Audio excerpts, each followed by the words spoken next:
So actually, Andy just showed us some very good example of what console log looks like, right? So you see a little bit textual information, then occasionally you'll see like a stack trace.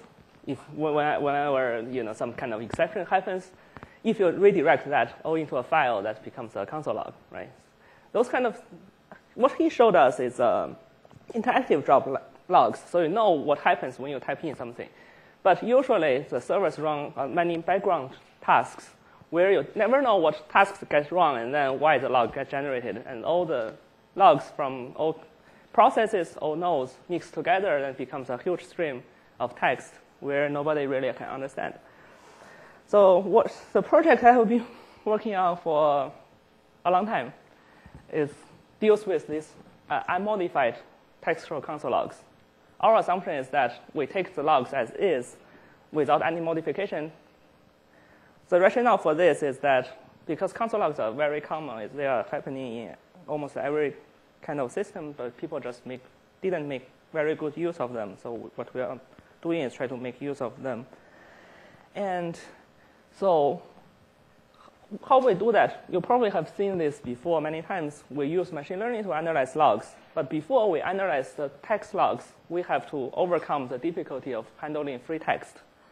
So we designed this kind of log parsing mechanism, which we can, by looking at the source code, we can understand the structure of the log message. Although they appear to be free text, there is part of the free text is basically some string constant the programmer specified in the program in the printf, and other things are variables which are substituted into the formatting string.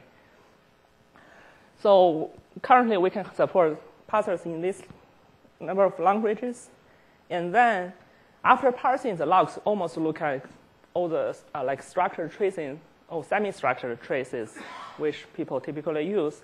So, and then we think about what kind of things we have in the console log.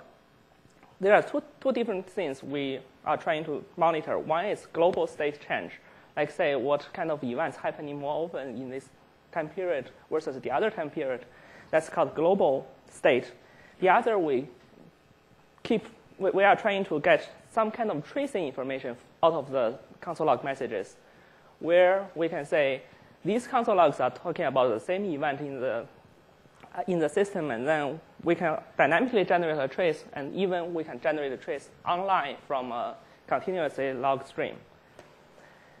After we generate that, these are structured information, easy to analyze, but there are still a lot of them. So we still need to apply some kind of statistic machine learning algorithm in order to not let people to read all these kind of random numbers, I would say.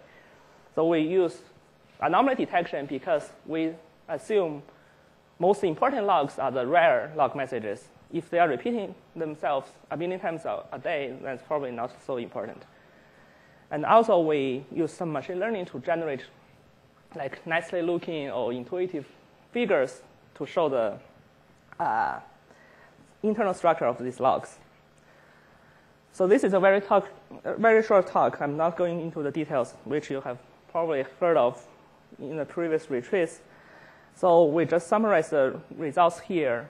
So we have done log analysis in many different systems. Some of them we run ourselves, and also we have run these algorithms against live Google production systems, which we have billions of lines of logs for the entire production cluster, and with many, with like three different Google systems. And then we show that we can, the parser, because we look at the source code, we can achieve over 99% accuracy, which is much higher than any other like log parsing algorithms existing in the world now. And we can also scale this parsing onto thousands of nodes. It's running on Google's infrastructure, which we can pass billions of lines of log in a couple of hours. And here are some of the figures which I showed before. So this figure shows that in a Google cluster, even without understanding what kind of things they are running, so these kind of anomalies we detect really match the manual ticket that the operators filed about the system problems. And this is what we got from the Hadoop, which we show that we can detect most of the anomalies with reasonable low number of false positives. And this is a decision tree which we mined from the log, which shows which log messages probably indicates the problems. And also, without understanding the system, by looking at the log, we know the system has several subsystems which periodically do something. And then this is a pattern, like say, we show this log. There are patterns repeating themselves all the time. So I have been working on these logs for 3 years at Berkeley, and then I'm now at Google, continuing working on logging-related stuff. And this is I think, in retrospective, this is a lesson I learned. As first, because the logs are too much data, for that amount of data, we have to use machine learning. It's definitely the right tool to use. But yet, I'm still struggling to convince my colleagues at Google this is a good approach. They are still calling the machine learning approach some kind of voodoo.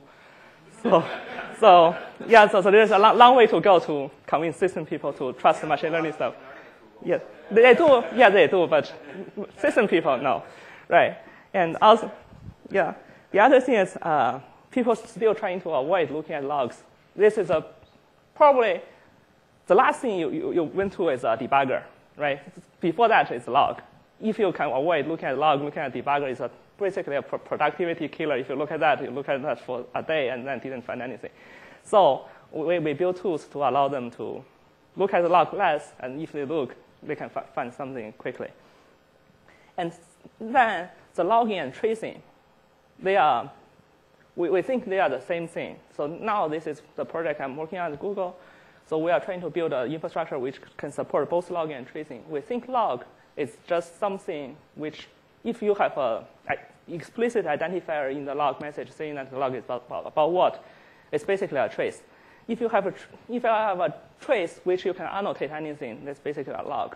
So if we can make them both efficient enough, we can combine these systems which can produce far better results, I think. And also the logging API. The logging API is typically the logging API is very simple. It's printf, right? But how do you design that? It's basically people can misuse that in all different ways, which I have been assembling documents of bad logging usages at Google. How do they misuse the logging library? So this is what I'm trying to improve as part of my job. So the last lesson I learned is that never mess with U.S. immigration before giving a talk.